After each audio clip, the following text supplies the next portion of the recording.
Namaste dear learners, I would like to welcome you to our series of video lessons on the syllabus of Optional English BA 3rd semester Rani Channamma University Belagavi. In our previous video session, we have discussed introductory note to John Keats as well to the poem Ode to a Nightingale, and in today's video session, we will discuss Ode to a Nightingale poem in detail. I will read out the poem and then will go on analyzing the poem. My heart aches and a drowsy numbness pains my sense, as though of hemlock I had drunk or emptied some dull opiate to the drains. 1 minute passed and leathwards had sunk.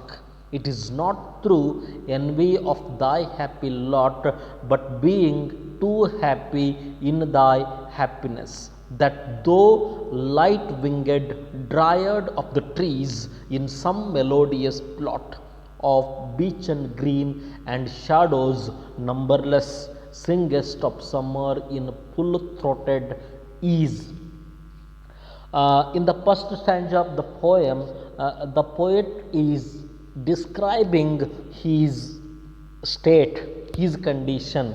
He says, my heart aches and a drowsy numbness pains my sense.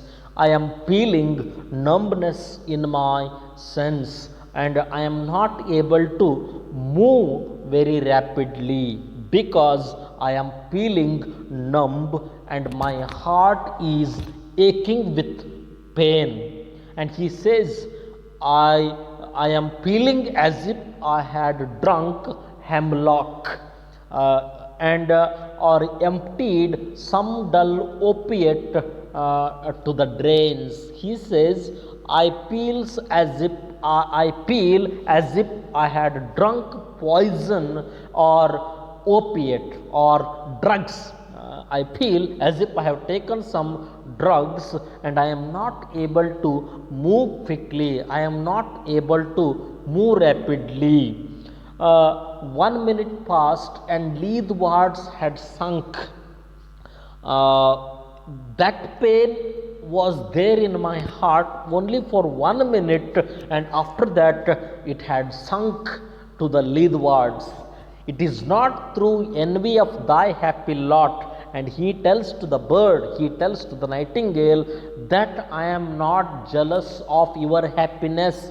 I am not jealous because you are happy, but being too happy in thy happiness. The poet says, I am not jealous of your happiness, I am not jealous of your song, but I am feeling a kind of happiness which makes me to forget all my pains and aches and all the world around me.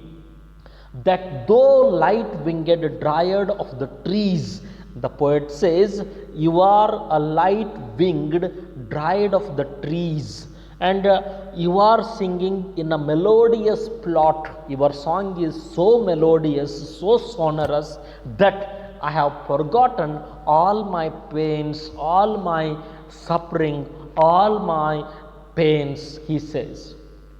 Of beechen green and shadows numberless. The song is falling on my ear in numberless forms, and he says, you are singing full-throated with very ease. Your song comes spontaneously than my song. And you sing of summer, you sing of the beautiful nature, and there is no restraint in your voice, there is no restraint in your song as it is there in my song, the poet says. Oh, for a draught of vintage that hath been cooled a long age in the deep delved earth. He talks about a draught of vintage, and he says the drought that had happened in the past has sucked all the cool from the earth, the coolness from the earth, the wetness from the earth, tasting of flora and the country green, dance and provencal song and sunburnt mirth. You are tasting the flora, flora means flower, and you are enjoying the country green. You dance and you sing very beautiful song, and your happiness, mirth means happiness, your mirth is like sunburnt, your mirth is, your happiness is like sunshine in the winter season. Oh, for a breaker full of the warm south, you have travelled from the southern part of the world, and you are full of warm, and your voice contains that warmness, he says, full of the true, and your song is full of true meanings, it is full of philosophy. The blushful hypocrite with beaded bubbles winking at the brim. He talks about the sea god, and it is full of bubbles, and they are winking at the brim. The bubbles in the sea are just like winking in the brim. And purple stained mouth. How you are? Your mouth is purple. That I might drink and leave the world unseen. I wants to drink your song. I wants to drink, I want to take drug and want to leave the world unseen. I do not want to see this mortal world. I don't want to suffer in this world, the poet says. And with thee paid away into the forest dim. I want to fade away with you into the deep forest. I don't want to be seen by human beings of this world, the poet goes on saying.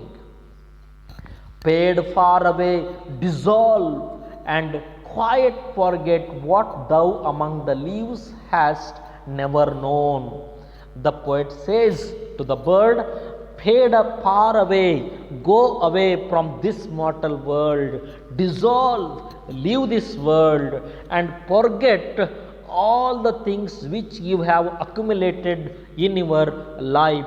Forget all these things and go into the deep forest, or become one with the nature, the poet says. The weariness, the fever, and the fret. He says, I want to forget the weariness, the tiredness, the fever, and the fret, the fear of this life. Here, where men sit and hear each other groan, this world is full of pain, and people in this world go on groaning all the time because they had one or the other pain, and I don't want to see such pain. I want to get rid of this pain of this mortal world. Where palsy shakes a pew, there are some people who are suffering from palsy, sad, lost grey hairs. There are some people who are suffered, who have got strike from palsy, and they are very sad, and they had grown grey hairs. Where youth grows pale in this mortal world, youth becomes pale, youth becomes old, and spectre thin and dies. One day the youth, the young people will also die.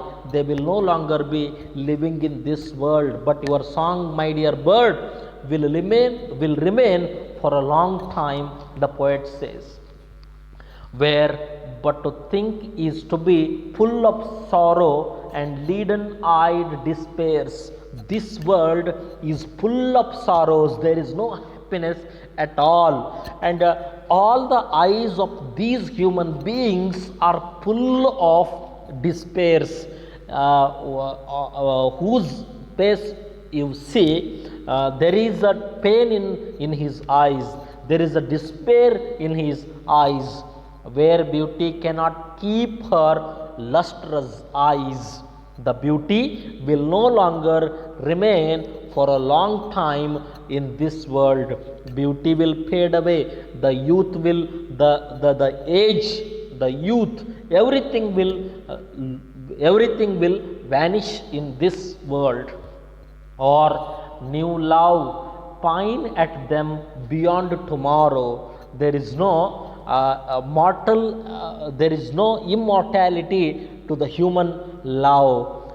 The love that man shows to the other people will deteriorate, will be distracted by their behavior, the poet says. Away, away, for I will fly to thee. Oh, my dear bird, get away from this world. I too will fly with you. I too will want to come with you, not charioted by Bacchus or his parts, but on the weaveless wings of poesy. How I will come to you? I will not come in the chariot which is led by Bacchus, the god of drinks. ಸರಾಯಿ ದೇವತೆಯ ರಥದಲ್ಲಿ ನಾನು ನಿನ್ನ ಜೊತೆ ಬರೋದಿಲ್ಲ, but I will come to you with the viewless wings of poesy. I too will become one with you with my ability to compose poems, the poet says. Though the dull brain perplexes and retards, already with thee, the brain, he says, when the brain is dull, emotions become very active, and he says, my brain is very dull and it is perplexed. It is the brain is perplexed because of my emotions and because of my imagination. Tender is the night. How is the night? Night is very tender, night is very soft, night is very beautiful. And happy the queen moon is on her throne. The queen moon, she is on her throne.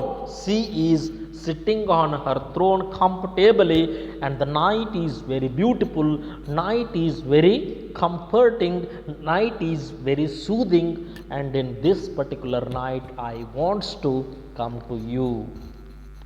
And happily the queen moon is on her throne, clustered around by all her starry pays. The queen moon, the moon is surrounded by the glittering stars, but here there is no light. In the sky, the queen moon is sitting on her throne and all the stars are surrounding her, but here in this world there is no light at all. Save what from heaven is with the breezes blown. The breezes which are blown on the earth come from the heaven, but they do not bring that immortality from the heaven to this earth. Even though we feel the breeze, we are not able to become immortals. Through wordless glooms and winding mossy ways, the breezes that come from the heaven, though they carry the immortal strength of the heaven, are not able to pass on that immortality, that beauty, that permanence to human beings of this earth, and they are not able to swipe away the gloominess of this earth. They are not able to take away the sadness of this earth, the poet says. I cannot see what flowers are at my feet. He feels that there are some flowers which are stuck to his feet, but he is not able to see them because it is very dark. Nor what soft incense hangs upon the boughs, and he is getting some soft incense, but he is not able to understand from which tree he is getting that incense. But embalmed darkness guess each sweet, wherewith the seasonable month endows the grass. He says, even though there are beautiful things on this earth, even though there are most beautiful things, most beautiful flowers, and many great senses of incense on this earth, we the human beings are embalmed in darkness, and we are not able to guess what sweetness is there on this earth. Wherewith the seasonable month endows the grass, the thicket, and the fruit tree wild. In particularly this season, the grass becomes yellow, and the thicket in the bush goes on singing, and all the trees are laden with fruit, and they are emanating a beautiful incense, but I am not able to understand what they are. White hawthorn and the pastoral elegantine, past fading violets covered up in leaves. There are a lot of things are happening in the nature around him. Hawthorns are flying away, white hawthorns are flying away, and there are some insects which are playing around him, and they are fading very fast. They are being covered up by the leaves of the trees, and mid May's eldest child, that is summer. The coming musk rose full of dewy wine. The musk rose, it was used to prepare wine at that time, and he says, she is May's eldest child. The murmurous haunt of the flies on summer eves, because of it is a summer, many flies are murmuring around, and they are in search of their hunting, he says. Darkling, I listen, and for many a time I have been half in love with easeful death. Now the poet expresses his death wish. He says, many times I had fallen in love with death, which will get rid me of from all these pains, sufferings, and sadness. Called him soft names in many amused rhyme. I have written hundreds of poems about death, and I have called him with different names to take into the air my quiet breath, and I also requested death many a times to take my breath quietly into the thin air. No more than ever seems it rich to die. The poet says, the present time, now is the time to die. Now is the time for me to leave this world. Why? Because he has lost his brother, and he is not getting back his love, and moreover he is suffering from an incurable disease. And he says, to ease upon the midnight with no pain. He requests the bird to take him without giving much pain to him. To seize upon the midnight with no pain, while thou art pouring forth thy soul abroad in such an ecstasy. If I die when I am hearing to your ecstatic song, I will not feel the pain in my heart of death. I will not feel the pain of death if I die at present time. And he says he wants to die, and he wants to die by listening to the song of the nightingale. And he says, I do not want to feel the pain of death. And for that I will have to die when you are singing, oh my dear bird, please take my breath into thin air. Still wouldst thou sing, and I have ears in vain.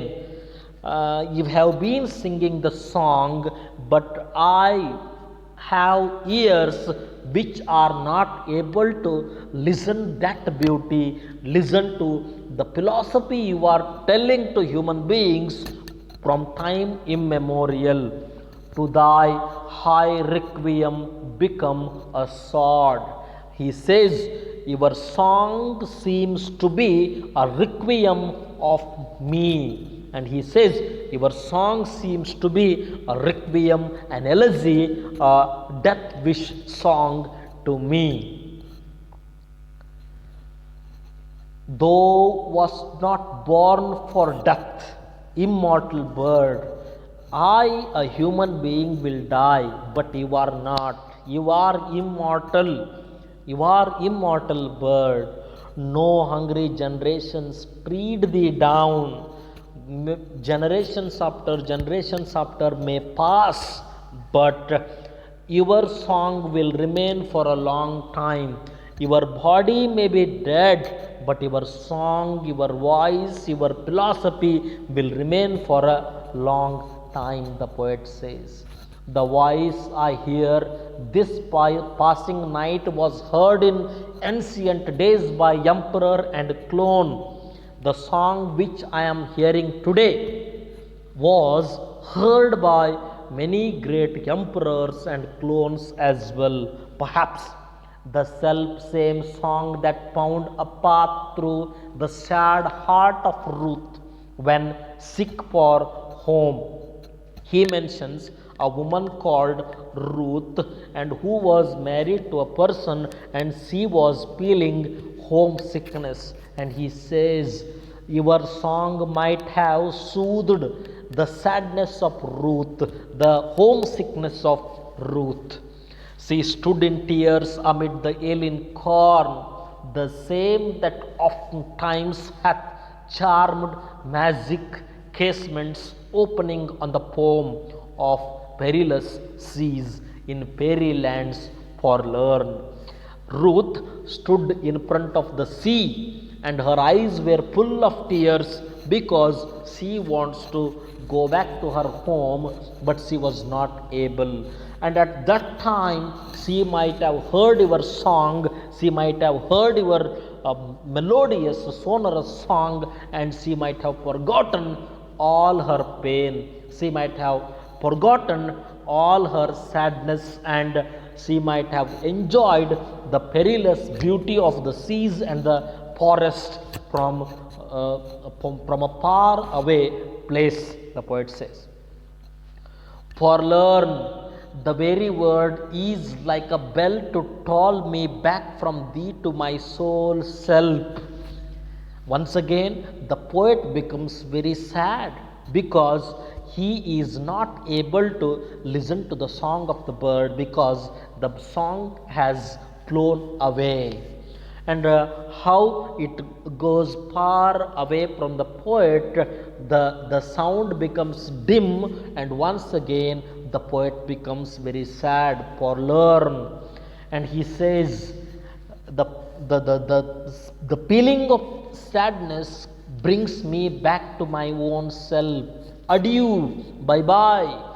The pansy cannot cheat so well as she is famed to do. Now he might be talking about his lover Penny Browne, and he says, I may believe in pansy, but I will not believe a woman. He says, pansy may not be able to cheat as she cheated me. He says, adieu, adieu, bye bye, bird.